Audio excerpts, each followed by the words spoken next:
Hello, everybody. How are you? How are you? Tom, Good I'm to see you. good. Good to Nice see to you. see you too. Congratulations on this film. I was talking with Brian a little bit You earlier. didn't say congratulations, dude. I just showed up. I said, what do you want me to do? I did what I was told, and I was told what to do. You got a three-pointer. Oh, man, oh, man. Yeah, how about that? Good basketball That's skills right. in there. And I'm going to tell you right now, computer-generated imagery was not involved. We just worked on it until we got it right. You did. I love 114 takes to get that three-pointer. That's the magic. I was talking with him about how, these movies are so beautiful, but underneath there is so much substance. This is a story about a parent and a child, like having this relationship. How did that theme resonate with you? I think it's interesting that Wes has he has this library of films that look like they are so vast and so dense. But the two that I've made with him, and I'm going to say all the ones that I have seen of his, are all about a family that's trying to figure out how to get along and get on in a complicated world.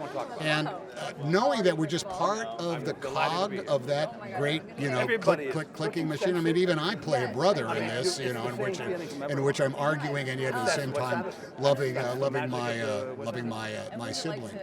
It's a thing that, in different hands, it becomes what? More obvious, less ironic. Has fewer options in order to pretty much. A lot of movies you get to think about one thing and one thing only. Well, that doesn't happen on a Wes Anderson movie. You've got a cacophony. He doesn't play with a 52-card deck. He's got like 9 decks, and some of them are tarot cards, and others are pinochle decks, and I think he's got a game of Uno in there as well as 52 that we're used to, and that ends up being what I think I look for when I go to the movies. I like to have no idea what is going to happen next, and there is no way in a Wes Anderson film you're going to be able to predict, I see A and B, and so therefore C is coming down the pike. No, it ain't. Never truly. And speaking of family, we had the opportunity to sit down with your lovely daughter, E.A. Hanks, for her memoir. Oh, really? Oh, my Lord. An incredible human being, an incredible daughter. I gotta say, she's a knockout, always has been. How proud are you of her, of this book, and did the process of writing it bring you closer? It's a pride because I think she shares it, with me. She's very open about what the process is. And look, as a dad, you have kids? No. All right, if you have kids, and I'm speaking to your 800 viewers out there, however many you have on this Access Hollywood streaming service, if you've had kids, you realize that you see who they are when they're about 6 weeks old. Their personality is on display right there. Their temper, the way they see the world is demonstrated in their body language and on their face.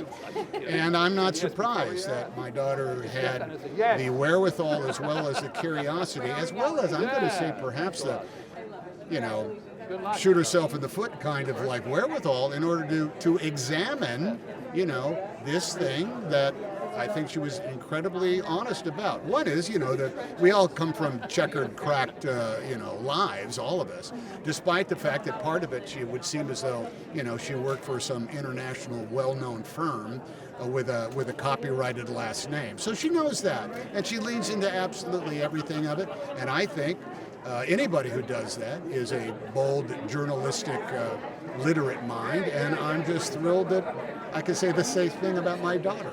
And your son makes a cameo in this film too. Yeah, he does. He's been working.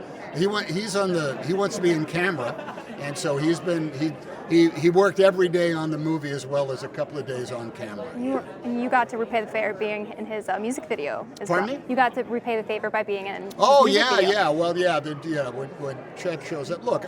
We all know what we do for a living, so it's the family business. I kind of look at it as the Hanks family owns probably the second most popular auto parts store in the greater Dallas-Fort Worth area, and every twice a year we got to do an inventory, so the whole family shows up in order to help with the inventory. Man, That's what we do. I love to see that Thanksgiving, man. That sounds like it's a biggie. It's a biggie. Yeah, sure. Yeah. Congratulations again. Thanks Thank you so much. much. Great talking to you.